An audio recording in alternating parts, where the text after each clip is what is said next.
Some coaches, like Mr. Olson, have past experiences that really help them understand what the modern day high school athlete goes through. So in high school, I played basketball, football, and golf. Starting my junior year of high school, I decided to not play football. The decision was a tough one for me. I made it mostly because I wanted to concentrate on getting in better shape for basketball, and I didn't feel like football was going to do that for me. So I felt like I would get more out of working out on my own and lifting and practicing. The problem with that is, although my intentions were, I thought, good, it was not a great idea for me. I shouldn't say immediately, I regretted once I was out on Friday nights watching the football team and not being a part of the team.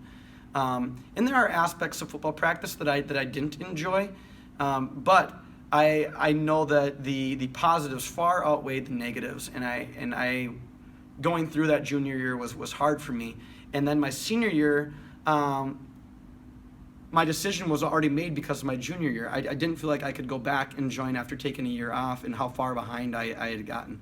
I do regret it. I know that my intentions were not to just push it aside, but I regret not being able to be part of the team and out on the field on Friday nights.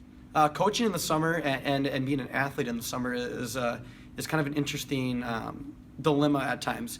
There are a lot of different sports pulling kids in different directions. One sport that I know with basketball, I coach basketball, and so I'm heavily involved with basketball camps over the summer, summer leagues and tournaments. And one thing that we try to do as a basketball program is to coordinate with some of the other head coaches about events going on. So for example, the most common one is baseball. And what we try to have happen is that students who are multi-sport athletes, that they go to their competition first and work on being a competitor. Whether that's basketball or baseball, it doesn't matter. And I think it's really important for head coaches to have that open communication. One coach and human performance teacher at the high school is very involved in creating programs that encourage multi sport training and development. This person just happens to be everyone's favorite Canadian, Mr. Jeff Corkish. We're living in a world right now where a lot of kids are specializing in one sport, and it's even rare to see kids play two sometimes.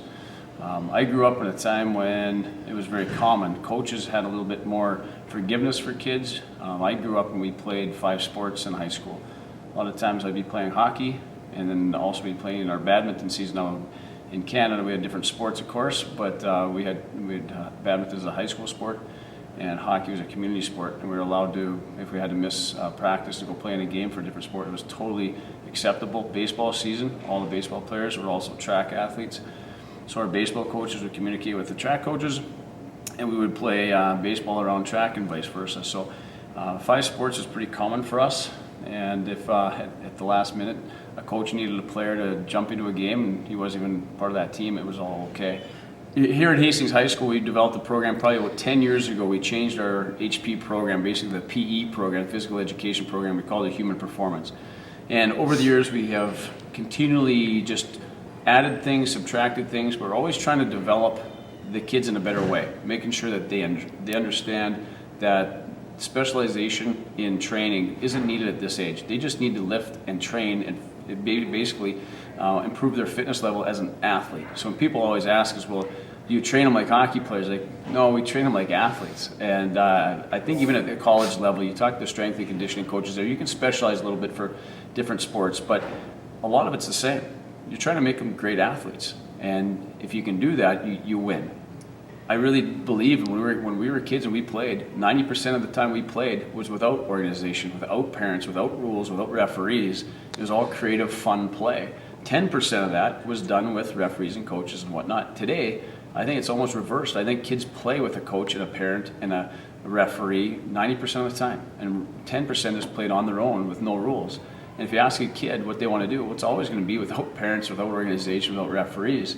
I know there's a balance to it all, but I think we've gone so far to the other side that the kids are losing love for sport. And because of it, you see kids who are not healthy, not enjoying sport, not confident, not developing self-esteem, not learning how to problem solve. And those things are done within sport.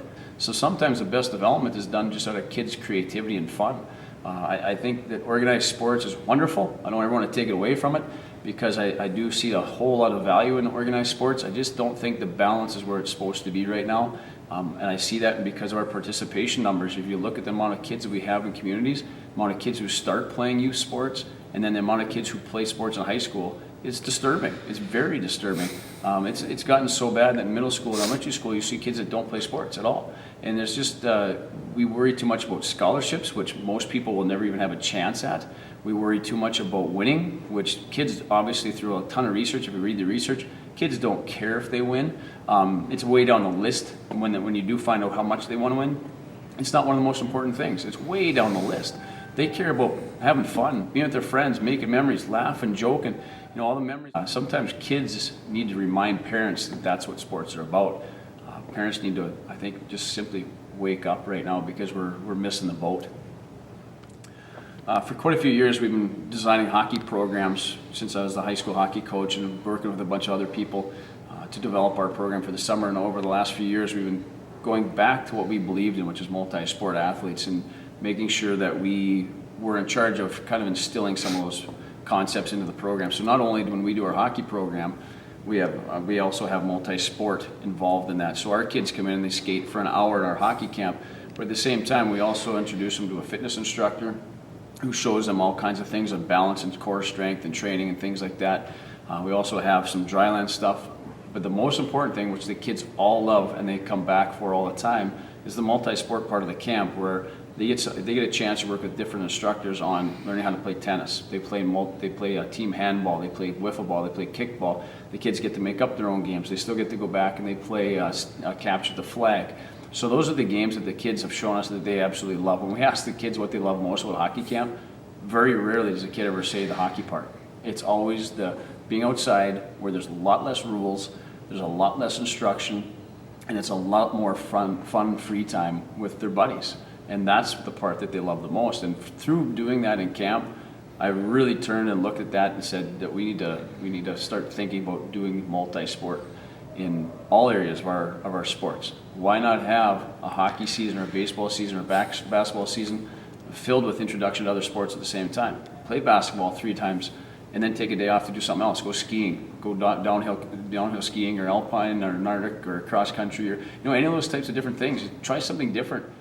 From a professional standpoint, I feel like specialization is kind of the A topic of my career the last 15 years as a head coach in high school, club, and an assistant coach in college sports, as well as having graduate level degrees in sport administration. I've taken a hard look at the research, and then certainly in my day-to-day job now as an athletic director, the trend in the last 15 to 20 years in particular has been away from multi-sport athletes in general and towards earlier and earlier specialization, which is scary, in a word.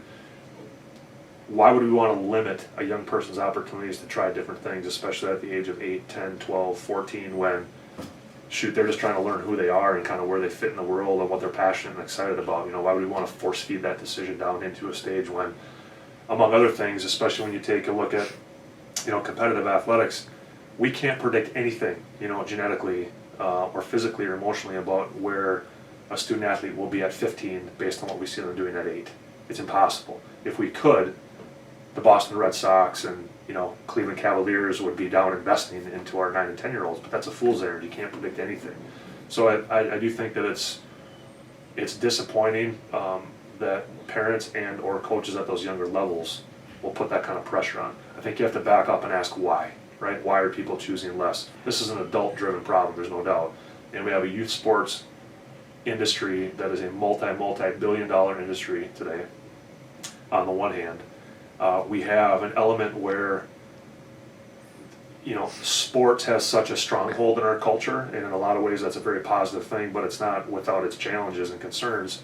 And there's kind of this pursuit, whether it be of an athletic scholarship, for example, or notoriety and kind of fame that comes with sports that get in the way of the real benefits of participating. I think there are a lot of concerns, and not to mention the fact that families are investing an obnoxious amount of finances, time, right? And then emotion into this one basket. And what if at a certain point that kid just doesn't want to play that sport anymore because it's not fun? Or what if they get hurt and they can't play it again? And you kind of have that all my eggs are in one basket component at younger and younger ages. It's too bad. So if you back up 30 years ago and you look at the youth that were seen for sports-related injuries, about 80% of those were like more like of the catastrophic variety, like a broken leg, or something that was that radical, like they literally wiped out on a ski hill, and it was kind of a, that deal.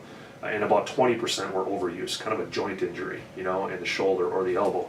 Now it's the exact opposite. About 20% are of that kind of more catastrophic variety, and 80% are overuse.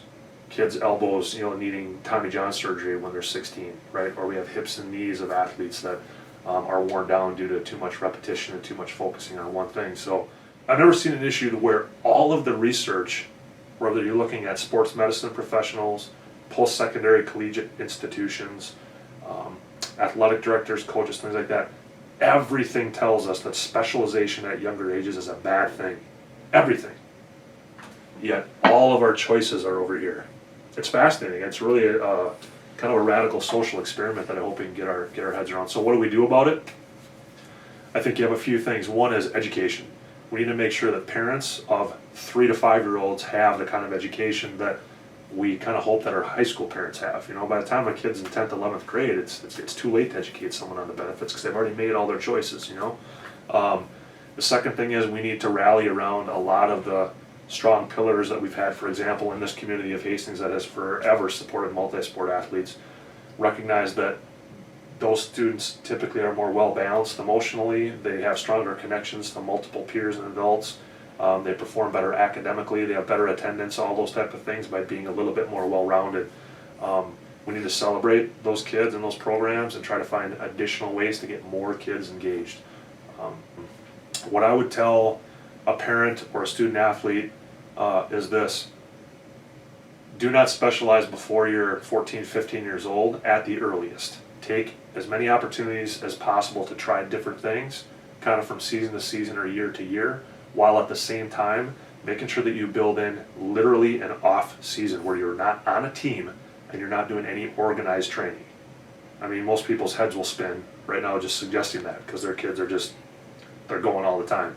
But kind of getting off that hamster wheel of organized sport for a little bit to let the kids skateboard or go to the beach, right? Or climb on a jungle gym where it's just them doing it for fun with their friends and it's not an organized soccer training for 60 minutes where it's all about skills and drills.